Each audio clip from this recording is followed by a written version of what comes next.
The incredibly conservative pro-corporate Supreme Court just ruled in favor of corruption and Ted Cruz, which I guess are synonymous now. In a 6-3 decision, the Supreme Court ruled Monday that in a case brought to the court by Ted Cruz, that he would be able to now ask his donors to help pay himself back for money that he had loaned to his campaign in 2012 and 2018. So now these loans went from his personal account, and you've heard of politicians doing this before. Trump doing this, taking money from his own accounts, his personal money, and investing it into his campaign. Millions of dollars, in the case of Ted Cruz, $500,000 loaning to his campaign. Now, generally, if you lose that money, if you lose your campaign, well, I mean, you generally take a loss on that money. Generally. Not anymore, though. Not anymore. HuffPost reports that Cruz won the ability to recoup his loans with political donor money after the court ruled that a 2002 campaign finance law creates an unconstitutional burden on freedom of speech. That law prohibits candidates from raising up to $250,000 in post-election contributions. That in order to repay loans made during a federal political campaign.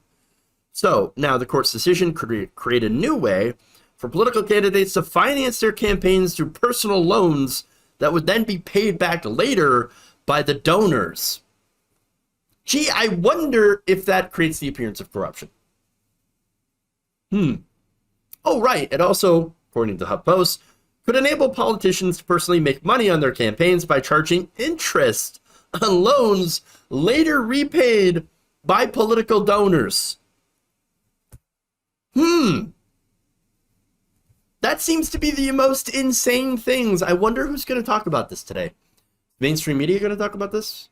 Conservative media going to talk about this? No, of course not. I mean, I think about it this way. It's insane that you can loan your political campaign your own money, and then charge interest on the loan that you just made to your own campaign for political office, and then beg the donors, hey donors, repay me for the money that I loaned to my own campaign. Gee, will this create corruption? Gee, I don't know. Probably. Very, very likely that it will. And now the most telling thing here is how Ted Cruz planned this. So look, Cruz, this case is called the FEC versus Ted Cruz for Senate. And what it did is that he had filed this in the final days of Cruz's re-election campaign in 2018. Now, in 2018, the conservatives have basically won the Supreme Court. And look, they had Trump in office, so basically a Supreme Court spot was almost guaranteed. They already had Neil Gorsuch, and I believe they already had Kavanaugh at that time, and all they needed was one more, which they then got when Ruth Bader Ginsburg passed away. And so I don't remember what year that was. Was that 2019? Bad with dates. Nonetheless, he saw an opening and was like, oh, we have a conservative pro-corporate Supreme Court? Oh, yes, I'm going to file this lawsuit to allow me to beg my donors, the Mercers, to repay me for loans that I gave my own campaign. So now he took out $260,000 to loan his own campaign against Beto O'Rourke, choosing the amount on purpose because it was $10,000 over the limit on post-election fundraising aimed at paying off personal loans. His intention in making the loan was to challenge this in court, and by winning, he gets to not only recoup the $10,000 over the limit he loaned himself, but another $545,000 he had loaned his campaign in 2012 and had not recouped.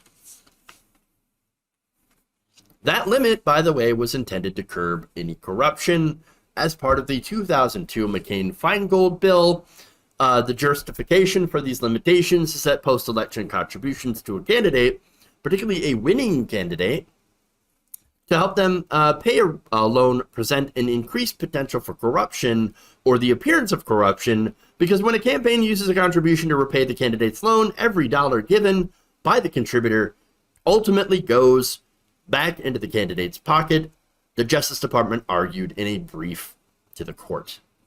And you would be right.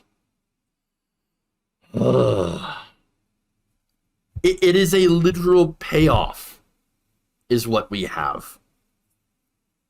Now, the DOJ also argued a post-election contributor also usually will know whether the recipient of the contribution has prevailed in his election.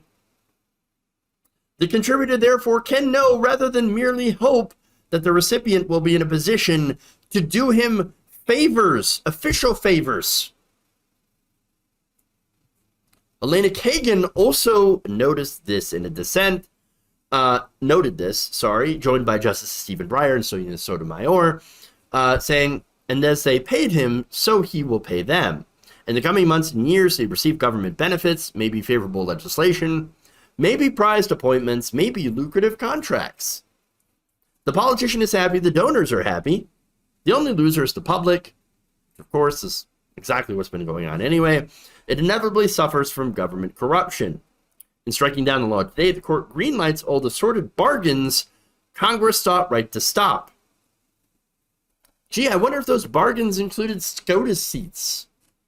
Ted Cruz, again, voted to confirm 3 of these justices: Amy Coney Barrett, Neil Gorsuch, and Brett Kavanaugh. And now, as a result, guess what? He can now raise $500,000 to put back into his pocket. Gee, what a return on investment that he gets. A win-win for them. All while the same court is ripping reproductive rights away from millions. The Supreme Court, like the rest of Congress, is 100% corrupted. 100% corrupt. I mean, for a generation, we're not going to be able to go through the courts. It's just not going to happen. And if you think the Democrats are going to do anything about it, well, guess what? Democrats also loan money to their own campaigns and also have big corporate donors. They are not going to do a damn thing about this so long as that money train continues to go choo-choo right through the country. Right through the heart of what this country was supposed to be. This is sad and disgusting. It is absolute corruption. We can no longer count on the court or the Congress to represent us, to represent people and not corporations. We have to go around them and use the Constitution. It's the only tool that we have left to try to outlaw money in politics, to get rid of it. We are not going to see Democrats pack the court. That is not going to happen. The only way is to get a constitutional amendment. If we don't, that's the end of the country. It has become a bonanza of free-for-all for all the corporate donors, the owner donors that really run this country.